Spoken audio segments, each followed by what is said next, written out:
All right, everybody, welcome back to the Cabral Concept. Today, we're going to tackle the sensitive topic of why healthy people can still get cancer and the truth that no one is talking about. Why this is so important is that I'm working with many people in my practice from a cancer support perspective where they believed, they felt that they were doing everything right.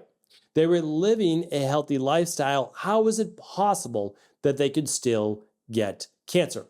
What I want to do is demystify this for you, share all the things that are within our control, understand that some things are out of our control, but what we can do to minimize those risks for ourselves and for our loved ones as well. So let's dive right in. All the show notes will be at stephencabral.com/3674. And I'll also link up a very helpful article where a lot of this initial research came from as well.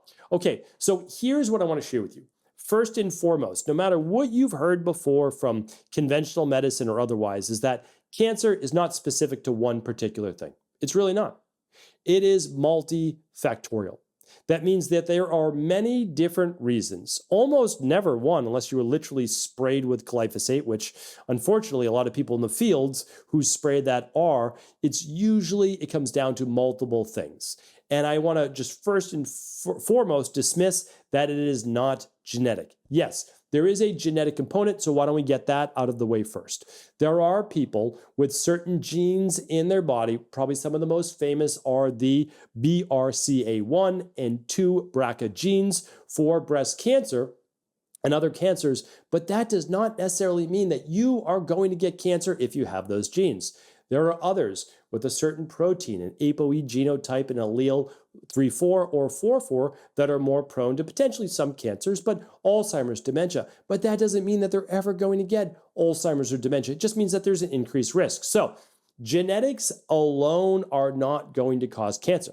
They can make people more susceptible, but it never means that they're going to get that. So rest easy if someone in your family had cancer or you have one of these particular genes. It means that you should be more vigilant, but it does not mean that you're going to get cancer.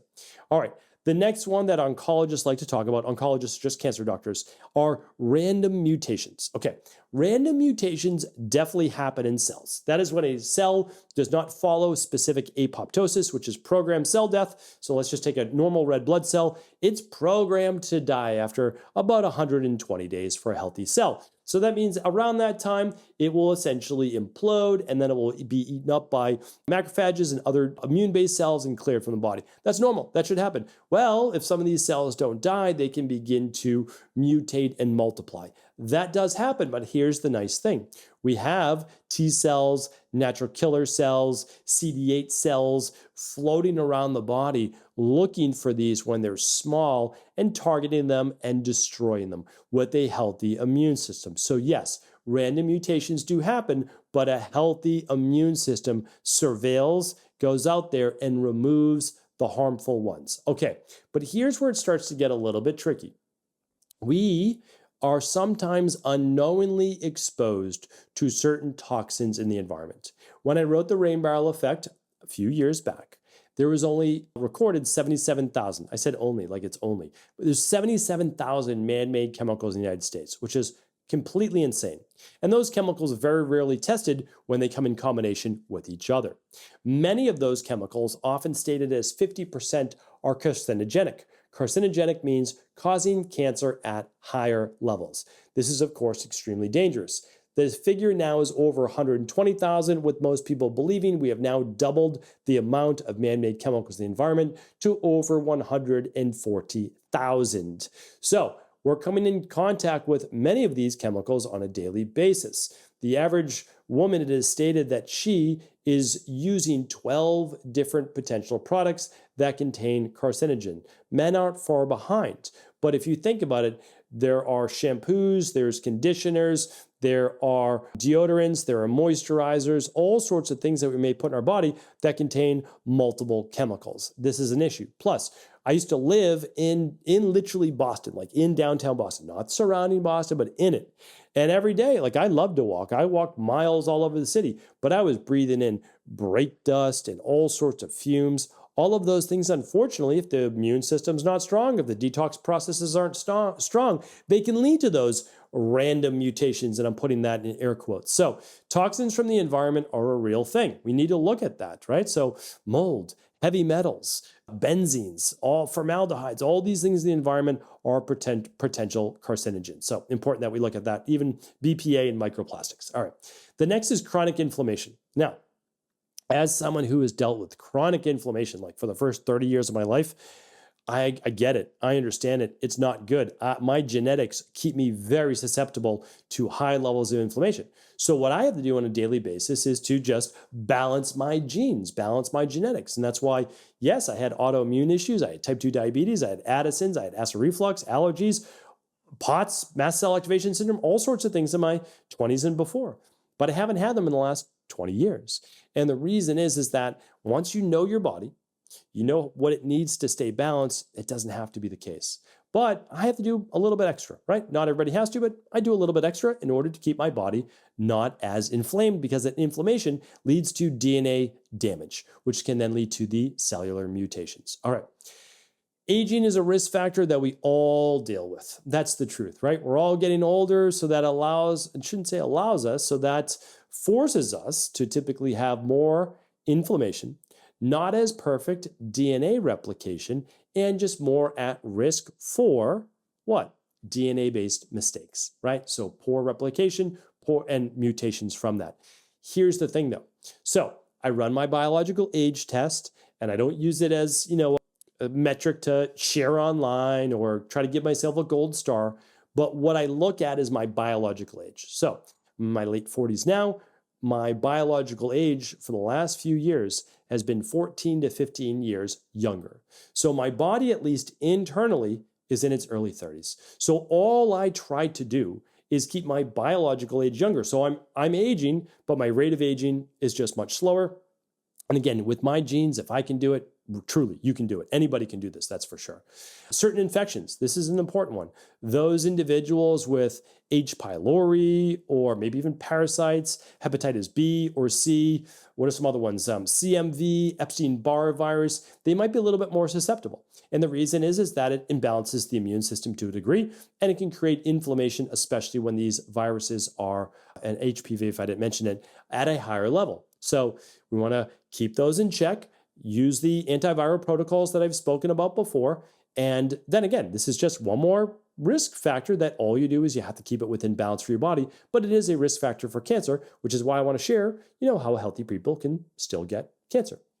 Diet is a big one. That's one that we can absolutely is within our control for the most part. I understand the socioeconomic based issues, and not everybody can purchase organic based food. I totally get that. However, if you're not able to purchase food that hasn't been sprayed with all sorts of chemicals and pesticides, the goal is to follow the Dirty Dozen and Clean 15. I typically put it out every single year.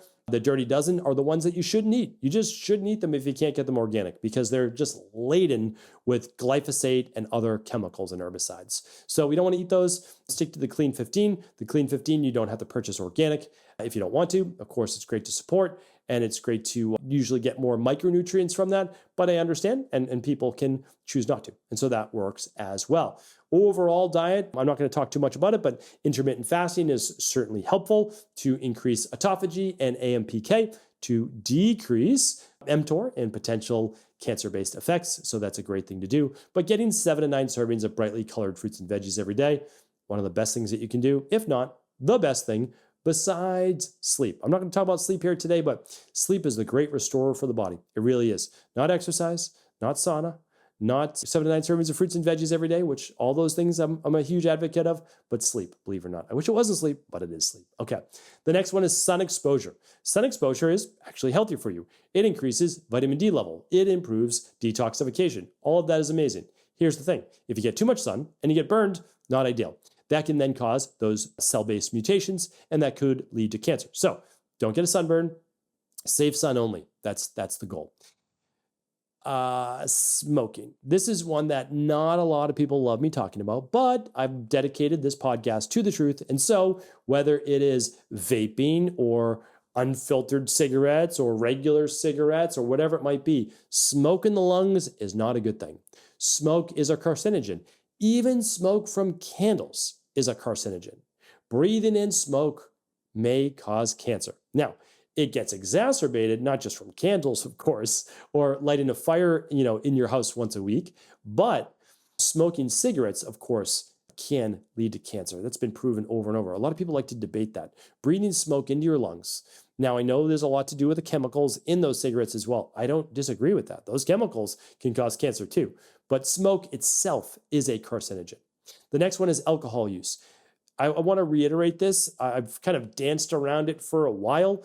Yes, 2 to 3 alcoholic drinks per week seems to be the limit where it's not going to increase cancer risk, but anything above that does. There's really no safe limit of drinking alcohol. You drink alcohol because you're enjoying it out with a night with friends or whatever it might be. I totally get it. And that could relax your stress and that could be great for you. I'm not saying that at all. What I'm saying is that if you're having a couple glasses of wine or alcohol on a nightly basis, it's not ideal. It will increase your chances. Doesn't mean you're going to ever get it. One of my neighbors is Bane. She's 95 years old. She has a drink at 4 o'clock every single day. Doesn't eat a lot, gardens, moves her body, has a very stress-free lifestyle, has one drink every night around 4 o'clock, takes a little nap earlier in the day. Hey, if you're living that lifestyle, you could probably get away with that too. All right, one more I want to share with you. Again, somewhat controversial, but if you're not at a healthy body weight, it increases your risk for cancer. That's why every Wednesday when I do my Wellness and Weight Loss Wednesday shows, it's not about vanity. It's not about any of those things. I want to help people lose weight to be healthy. That's what it's all about. When you increase your waist size and neck size from body fat, all of those things can lead to, of course, more inflammation in the body and higher levels of cancer. That has been proven now for many, many decades. So find a healthy way to lose weight. Work with a good nutritionist, personal trainer, do a functional medicine 21-day detox, use the MetaVolve-based system, whatever works for you, but get to a healthy weight. It's one of the best things that you can do. It balances blood sugar, which doesn't feed cancer as much. All the things that you need to do to lose the weight gets you healthier overall. So those are the main factors as to why healthy people can still get cancer. And essentially what I shared with you are a lot of those are within your control, right? So what's in your control? The smoking, the alcohol consumption, the foods that you eat, the brightly colored fruits and vegetables, moving your body, walking, not consuming the alcohol, right? What are some of the things outside of your control? We're all getting older, right? Cancer is typically in older people, not younger people, but of course, cancer can come of any age, especially due to toxins and toxicity.